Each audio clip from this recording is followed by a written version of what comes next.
Alhamdulillahilladzi khalaqal mauta wal hayata liyabluwakum ayyukum ahsanu amala wa huwal azizul ghafur.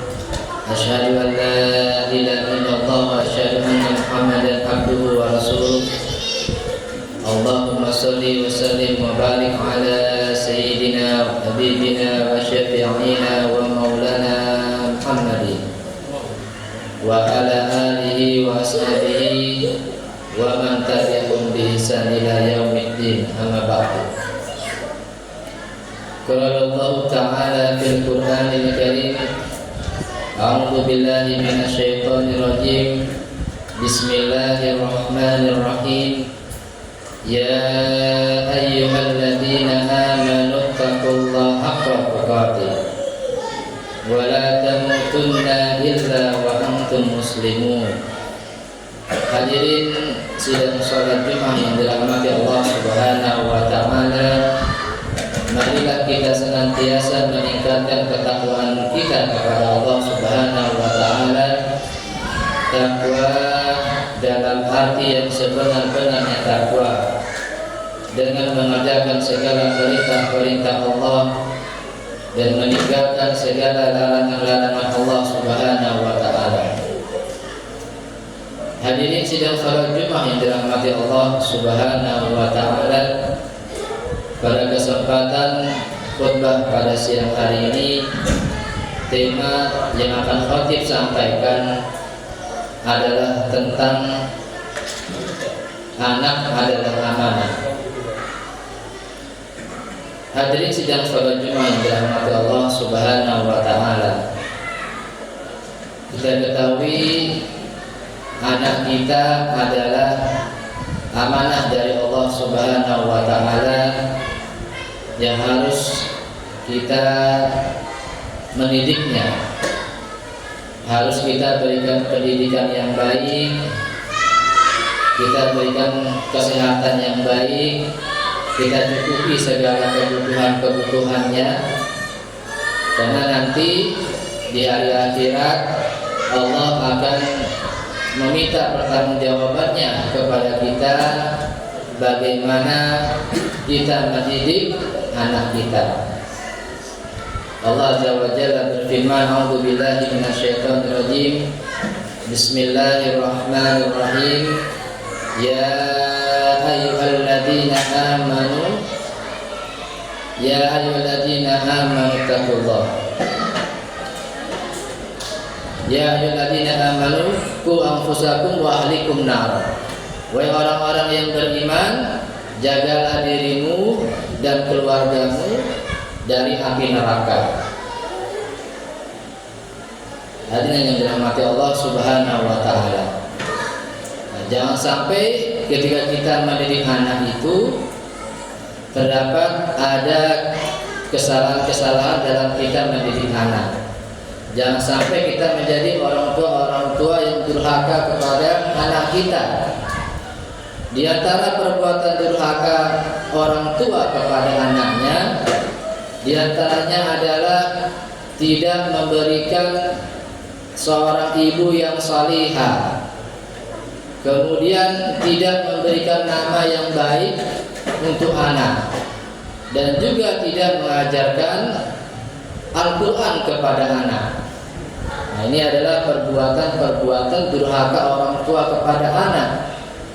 Dalam suatu riwayat bahwasanya ada seorang ayah mengadu kepada Khalifah Umar bin Khattab, ya Khalifah, sesungguhnya aku memiliki anak, tetapi anak ini durhaka kepadaku. Nah, kemudian Khalifah Umar bin Khattab ini langsung memanggil anaknya, mengomeli anak tersebut. Kemudian sang anak ini bertanya kepada Khalifah Umar bin Khattab, ya Khalifah, apakah seorang anak itu memiliki hak? Tanya dia sama Umar bin Khattab. Jawab Umar bin Khattab, ya seorang anak itu punya hak. Apa saja hak anak itu? Kata Umar bin Khattab, di antaranya hak anak itu adalah memberikan seorang ibu yang salihah, memberikan nama yang baik, dan juga mengajari Al-Quran. Protes anaknya, ya Khalifah, sesungguhnya orang tuaku itu ya sama sekali yang kau sebutkan tadi itu tidak aku dapatkan dari orang tuaku. Ibuku adalah seorang wanita Majusi, budak Majusi. Kemudian juga dia orang tuaku memberikan namaku Ju'lan, yang artinya tikus. Dan juga orang tuaku itu tidak mengajari aku satu huruf dari Al-Quran. Kemudian marah besarlah Khalifah Umar bin Khattab dan memanggil ayahnya. Dipanggil, kemudian dimarahi oleh Khalifah Umar bin Khattab. Ya, sesungguhnya engkau mengadukan kedurhakaan anakmu ya kepadamu, padahal engkau telah terlebih dahulu berbuat durhaka kepada anakmu. Ya, padahal engkau juga telah berbuat tidak baik, zalim kepada anakmu sebelum anak kamu menzalimi kamu. Nah, ini adalah perbuatan durhaka orang tua kepada anak. Apalagi perbuatan yang lainnya yang durhaka orang tua kepada anak, di antaranya adalah tidak memiliki sikap kasih sayang kepada anak. Menjadi orang tua yang kasar, keras, kejam, main pukul, main hajar, main banting, gaplok sana gaplok sini. Ya, tidak ada rasa kasih sayang kepada anak. Padahal ada riwayat Abu Hurairah meriwayatkan bahwasanya Rasulullah SAW seringkali mencium Hasan bin Ali. Kalau ketemu dicium. Kemudian ada sahabat ya, ada namanya Aqra itu mengadu kepada Rasulullah, ya Rasulullah, aku punya 10 anak tapi nggak pernah aku cium anakku itu. Kata Rasulullah, marah kepada Aqra. Kemudian mengatakan kepada Aqra itu, barang siapa yang tidak menyayangi, niscaya tidak akan disayangi oleh Allah Subhanahu wa taala. Maka jadilah kita orang tua yang penyayang. Ar-Rahman Ar-Rahim, meneladani sifat-sifat mulia Allah yang Maha Pengasih dan juga Maha Penyayang. Apalagi sikap durhaka orang tua kepada anak, tidak mengajarkan akhlak kepada anak, tidak mengajarkan dari kecil bahwasanya kalau habis buang air kecil harus dicuci terlebih dahulu. Tidak diajarkan. Tidak diajarkan menutup auratnya sejak kecil. Tidak diajarkan permisi ketika lewat orang banyak. Tidak diajarkan bilang terima kasih kalau ditolong orang.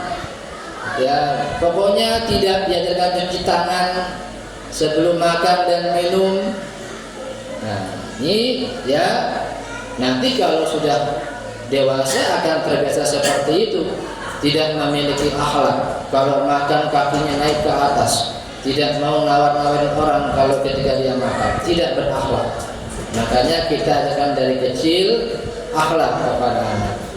Kemudian adalah apalagi tidak mengajarkan agama kepada ilmu agama kepada anak. Akhirnya tidak memiliki fondasi tauhid yang kuat. Sekarang banyak orang-orang tak punya tauhid yang kuat. Mereka menyembah macam-macam, bukan menyembah Allah. Sajen, menyembah pohon, patung-patung, berhala-berhala, tak punya tauhid yang kuat.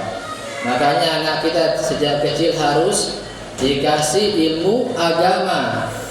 Makanya sekarang banyak orang tua memasukkan anak-anaknya ya ke sekolah-sekolah Islam, pondok-pondok pesantren Al-Quran, langsung malah ya sekolah-sekolah Islam, sekolah Islam yang ketika lulus di sana sudah hafal programnya, hafal 7 juz, 5 juz, yang di sana belajar fikih salat, fikih wudu, ya, bahasa Arab, Al-Quran, hadis. Banyak yang seperti itu. Tetapi kalau kita punya anak yang di sekolah umum juga bagus. Tetapi kalau sorenya harus disekolahkan ke sekolah-sekolah Islam, madrasah diniyah, TPA, supaya mereka bagus mengajinya, tadarus Qur'annya, ngerti ilmu tajwidnya, ngerti ilmu agamanya.